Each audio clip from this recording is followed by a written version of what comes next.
बोलो भारत माता की, बोलो भारत माता की, ವಂದೇ. ಜೋರಾಗಿ ಬರ್ತಾ ಇಲ್ಲ, ವಂದೇ. ಮಕ್ಕಳೆಲ್ಲ ಸ್ಟ್ರೈಟ್ ಆಗಿ ಕೂತ್ಕೊಳ್ರಿ. ನಾನು ಮಾತಾಡಬಾರ್ದಂತ ಅನ್ಕೊಂಡಿದ್ದೆ, ಆದ್ರೆ ಸರ್ ಬಿಡಲೇ ಇಲ್ಲ. ನಾನು ಸೇವೆಗೆ ಸೇರಿ 22 ವರ್ಷ ಆಯಿತು. ಸಾಕಷ್ಟು ಸಲ ವೇದಿಕೆ ಹತ್ತೀನಿ. ಆದರೆ ಇವತ್ತಿನ ವೇದಿಕೆ ನನ್ನ ಜೀವನದಲ್ಲಿ ಬಹಳ ವಿಶೇಷವಾದಂತ ನಾನು ಈ ಸಂದರ್ಭದಲ್ಲಿ ಹೇಳಿಕೆ ಇಷ್ಟಪಡ್ತೀನಿ. ಹೀಗಾಗಿ ನಾವು ಸಾಕಷ್ಟು ಕಾರ್ಯಕ್ರಮಗಳಲ್ಲಿ ಮಾತಾಡ್ತಿರ್ತೀವಿ.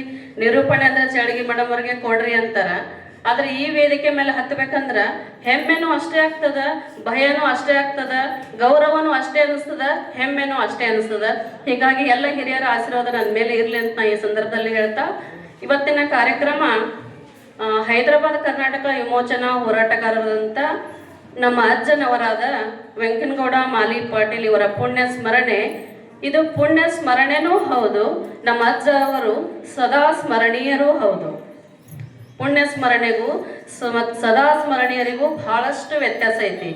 ಯಾಕಂದ್ರ ತಮ್ಮ ಪ್ರಾಣವನ್ನೇ ಪಣಕ್ಕಿಟ್ಟು ಹೋರಾಟ ಮಾಡೋದೈತಲ್ಲ, ನಾವು ಅನ್ಕೊಂಡಷ್ಟು ಸರಳ ಅಲ್ಲ ಅದು. ಹೀಗಾಗಿ ಈ ಕಾರ್ಯಕ್ರಮವನ್ನು ಆಯೋಜನೆ ಮಾಡಿದಂತ ಈ ಶಾಲೆಯ ಮುಖ್ಯ ಗುರುಗಳಿಗೂ ಹಾಗೂ ಎಲ್ಲ ಗುರುಗಳಿಗೂ ನಾವೆಲ್ಲ ಜೋರಾಗಿ ಚಪ್ಪಾಳೆಯನ್ನು ತಟ್ಟೋಣ.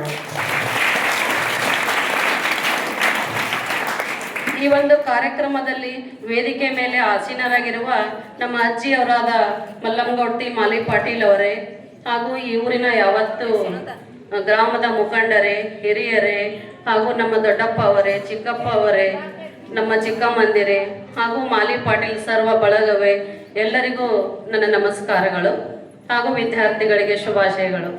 ಇಲ್ಲಿ ಹೈದರಾಬಾದ್ ಕರ್ನಾಟಕ ವಿಮೋಚನೆ ಬಗ್ಗೆ ನನ್ನ ತಮ್ಮ ಪ್ರಭುಗೌಡ ಭಾಳ ಚಂದ ಹೇಳ್ಯಾನ. ನಾನೀಗ ಇಲ್ಲಿ ಏನು ಹೇಳಲಿಕ್ಕೆ ಇಷ್ಟಪಡ್ತೀನಿ ಅಂದ್ರೆ, ನಮ್ಮ ಅಜ್ಜವರ ಒಂದು ದತ್ತಿ ನಿಧಿಯನ್ನು ಸ್ಥಾಪಿಸ್ಯಾರ, 2 ಲಕ್ಷ ರೂಪಾಯಿಯನ್ನ. ಈ ಸಲ ಯಾರು 625ಕ್ಕೆ 625 ನಾ ತಗೋತೀನಿ ಅನ್ನೋರು ಇದ್ರೆ ಕೈ ಎತ್ತಬೇಕು. 625 ಮಾಡಿ ನಾನು ಶಾಲೆಗಲ್ಲದೆ ಕರ್ನಾಟಕಕ್ಕೂ ಕೂಡ ನನ್ನ ಹೆಸರನ್ನು ತರ್ತೀನಿ ಅನ್ನೋ ಇದ್ದ ವಿದ್ಯಾರ್ಥಿನಿಯರು ಕೈ ಎತ್ತರಿ.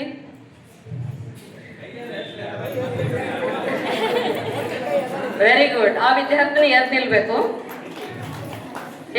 ಆ ವಿದ್ಯಾರ್ಥಿನಿ. ಏನ್ ಹೆಸರವಿ? ಸಾಹಿತ್ಯ ಬರ್ಲಿ ಬಿಡ್ಲಿ, ನಾ ಪ್ರಯತ್ನ ಮಾಡ್ತೀನಿ ಅಂತ ಕೈ ಎತ್ತಿದ್ಲಲ್ಲ, ಆ ವಿದ್ಯಾರ್ಥಿನಿಗೆ ಜೋರಾದ ಚಪ್ಪಾಳೆ ತಟ್ಟಬೇಕು. Very good. ನೋಡ್ರಿ, ಆ ನಿಟ್ಟಿನಲ್ಲಿ ನಮ್ಗೆ ಪ್ರಯತ್ನ ಇರಬೇಕು. ನಾವು ಇವತ್ತು ಪ್ರಯತ್ನ ಮಾಡದೇ ಇದ್ರೆ ಇಲ್ಲಿ ನಿಂದಿರ್ತಿರ್ಲಿಲ್ಲ. ಸರ್ ಅವರು ಪ್ರಯತ್ನ ಮಾಡದೇ ಇದ್ರೆ KES ಪಾಸ್ ಆಗ್ತಿರ್ಲಿಲ್ಲ. ನಮ್ಮ ಅಜ್ಜ ಅವರು ಪ್ರಯತ್ನ ಮಾಡ್ತಾ ಇದ್ರೆ ಇವತ್ತು ನಿಮ್ಮ ಮುಂದೆ ಪೂಜೆ ಮಾಡ್ಕೋತಿರ್ಲಿಲ್ಲ. ಹೌದಿಲ್ಲ? ಫಸ್ಟ್ ನಾವು ಮನಸ್ಸು ಮಾಡೋದು ಅವ್ರದ್ದು. ಹೀಗಾಗಿ ಸಾಹಿತ್ಯ ಒಳ ಆತ್ಮವಿಶ್ವಾಸಕ್ಕೆ ನಾವು ಇನ್ನೊಂದ್ಸಲ ಜೋರಾಗಿ ಚಪ್ಪಾಳೆನ ತಟ್ಟೋಣ. ಈಗ ನಮ್ಮ ಘನ ಸರ್ಕಾರ ಏನ್ ಮಾಡ್ಯದ, ಯಾವ ವಿದ್ಯಾರ್ಥಿ ಔಟ್ ಮಾಡ್ತಾರಲ್ಲ ಆ ವಿದ್ಯಾರ್ಥಿನಿಗೆ 50,000 ರೂಪಾಯಿ ಬಹುಮಾನವನ್ನ ಘೋಷಣೆ ಮಾಡ್ಯದ ನಮ್ಮ ಸರ್ಕಾರ. ಹೀಗಾಗಿ ಆ 50,000 ಬಹುಮಾನ ಸಾಹಿತ್ಯ ವಿದ್ಯಾರ್ಥಿನಿಗೆ ಹೋಗ್ಲಿ ಅಂತ ನಾವೆಲ್ಲರೂ ಈ ಸಮಯದಲ್ಲಿ ಅವಳಿಗೆ ಒಂದು ಶುಭಾಶಯಗಳನ್ನ ಕೋರೋಣ.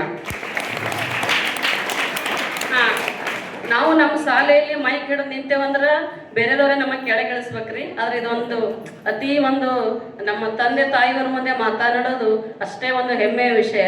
ನಾ ಇನ್ನೊಂದಿನ್ನು ಎಲ್ಲ ಪಾಲಕರಲ್ಲಿ ಏನು ವಿನಂತಿ ಮಾಡ್ತೀನಂದ್ರ, ನಮ್ಮ ಅಜ್ಜವರು ತಾಯಿಗೆ ಅಪರೂಪದ ಮಗ ಆಗಿದ್ರು ಕೂಡ ಸಣ್ಣ ವಯಸ್ಸಿನಲ್ಲಿ ಅವ್ರು ಹೇಗೆ ಸ್ವಾತಂತ್ರ್ಯಕ್ಕೆ ಹೋದ್ರು, ಹಾಗೆ ಪ್ರತಿಯೊಬ್ಬ ಮನೆಯಲ್ಲಿ ಒಬ್ಬ ವೆಂಕನಗೌಡ ಅಂತ ಮಗು ಹುಟ್ಟಿ ನಮ್ಮ ದೇಶವನ್ನು ಕಾಪಾಡ್ಬೇಕಂತ ನಾನು ಇಲ್ಲಿ ಎಲ್ಲರಲ್ಲಿ ಕೇಳ್ಕೊತ 2 ಮಾತುಗಳನ್ನ ಮುಗಿಸ್ತೀನಿ.